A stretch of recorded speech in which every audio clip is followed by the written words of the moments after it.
Halo guys, bertemu lagi di video saya yang terbaru ini.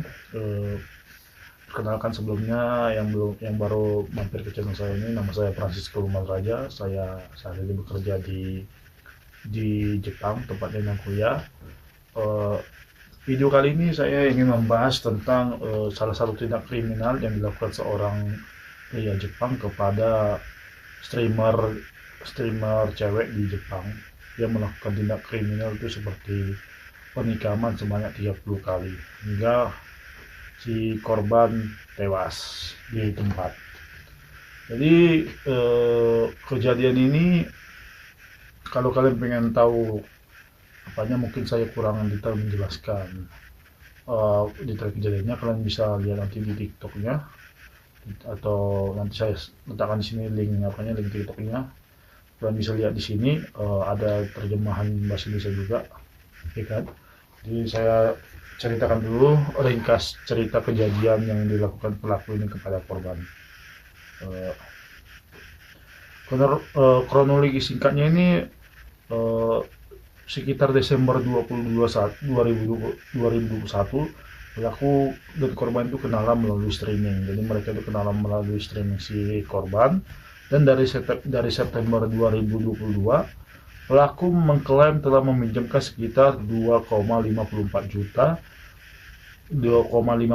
yen dalam 13 kali. Itu 2,54 juta itu setara dengan sekitar 260 jutaan atau 270 jutaan ya kalau mengikuti kurs sekarang ini ya. Eh, Dalam kurung, dalam Agustus keduanya pernah bertemu di tempat kerja korban. Jadi kemungkinan uang itu dipinjamkan, tapi bertemunya di tempat kerja si korban kan. Kemudian Desember 2023 pelaku menggugat ke pengadilan, dan pengadilan memerintahkan pembayaran kepada korban sekitar 2,51 juta yen. Dan kurung Agustus korban sempat mengembalikan 30 ribu yen. Uh, jadi pelaku pernah menggugat ke pengadilan dan memerintahkan kepada si korban agar uangnya dikembalikan. Namun di bulan Agustus hanya dikembalikan oleh si korban sebanyak 30 ribu yen atau sekitar 3 jutaan. Lalu semenjak itu pelaku terus menagih korban di live streamingnya, tapi malah diblokir si korban. Dan pada Januari 2024 pelaku menghubungi polisi Tochigi karena korban hilang jejak dan keberadaannya tidak diketahui. Polisi menyarankan agar berkonsultasi dengan pengacara, tetapi sejak itu tidak ada kelanjutan.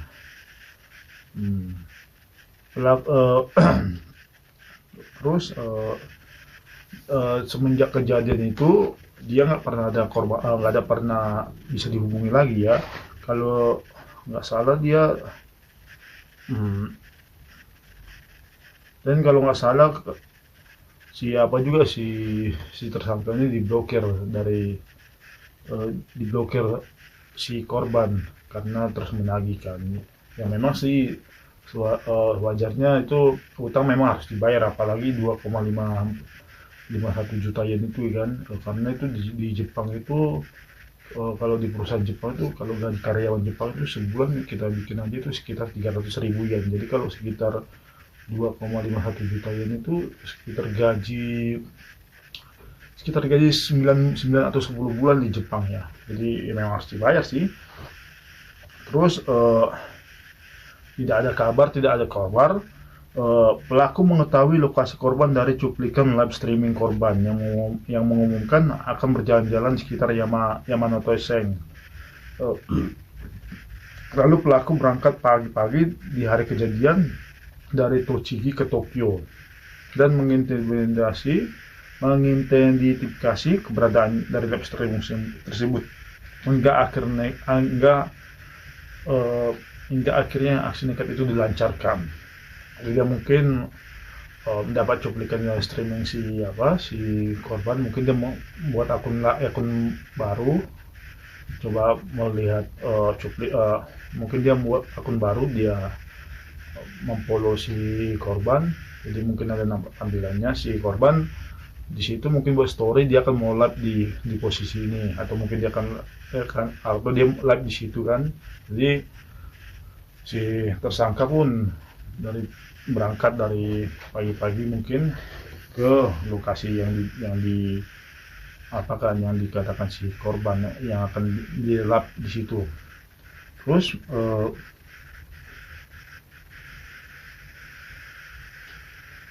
di hari kejadian itu eh, kejadiannya itu dia apa ya? Ini kejadiannya itu kejadian penusukan itu terjadi di tanggal 19 Maret. Di tanggal 19 Maret di Jalan Takanado Baba Shinjuku. Takanado Baba Shinjuku itu saya pernah juga tinggal di Tokyo dulu waktu magang 5 tahun. Tepatnya di kota Kodaira. Kalau dari Kodaira ke Takanado Baba itu paling sekitar 15 atau 20 menit naik kereta kereta listrik. Jadi Takanado Baba ini juga enggak, kalau berjalan kaki ke Shinjuku juga sebenarnya masuk Shinjuku, Takanado Baba, Shin-Okubo, Shinjuku itu enggak jauh-jauh banget sih. Jadi pada tanggal 11 Maret itu si korban melakukan aksinya dengan melakukan penikaman sebanyak 30 kali, yaitu kepala, leher dan perut, kepala, dada dan perut kalau nggak salah dikatakan ini.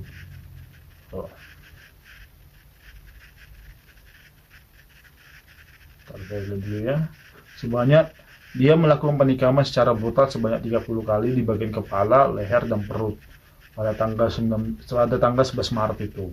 Bayangin coba 30 penikaman ya kan, secara live mungkin ya, kepala, leher, dan perut. Ya sebenarnya sih si korban sih emang tidak ada tidak ada otaknya juga sih dibilangnya, karena yang namanya utang sih harus dibayar, apalagi itu bukan jumlah yang sedikit ya di Jepang itu ya, dia kan sisa utang 2,51 juta kalau nggak salah tadi dikatakan di Jepang itu kan. Apalagi dia di Tochigi, saya belum pernah ke Tochigi sih, tapi memang kalau untuk jumlah segitu banyak sih udah cukup sih, apalagi biaya hidup di Jepang ini lumayan juga kan, 2, sekian itu gaji sekitar 10 bulan di Jepang. Ya, utang harus dibayar lah, masa harus ditinggalkan. Jadi nggak semua itu di Jepang itu orang-orangnya baik, ada juga yang ya apa bedanya, di Indonesia ada orang baik ada orang jahat, di Jepang juga ada kayak gitu. Tapi kalau menurut saya sih tersangka ini termasuk korban awalnya, tapi karena si korban pembunuhan ini tidak mau membayar utang, ya terpaksa si tersangka ini hilang kendali. Jadi sebenarnya kan udah dikasih tahu dengan baik-baik, ditagih baik-baik, dia tidak merespon. Jadi mungkin si tersangka ini jengkel banget, tidak ada itikat baik dari si korban, dia nekat hilap mata menjumpai si korban saat live streaming dan melakukan penikaman. Itu aja sih. Jadi yang hikmah yang kita ambil dari kejadian ini, bagi teman-teman yang ada di Jepang ataupun di Indonesia, jika kalian ada utang kepada seseorang, ya harusnya harus dibayar lah, agar tidak berkelanjutan sampai kejadian seperti ini kan. Tindak kriminal itu berawal biasanya dari hal-hal yang kecil, hal-hal yang sepele kan. Jadi jangan kita sepelekan hal-hal kecil itu seperti utang atau yang lain-lain lagi kan. Itu aja sih yang bisa kita ambil dari video ini. Jadi sekian dulu video saya singkat ini. Kalau kalian pengen berkomentar, silahkan isi di kolom komentar. Oke, sampai ketemu di video selanjutnya.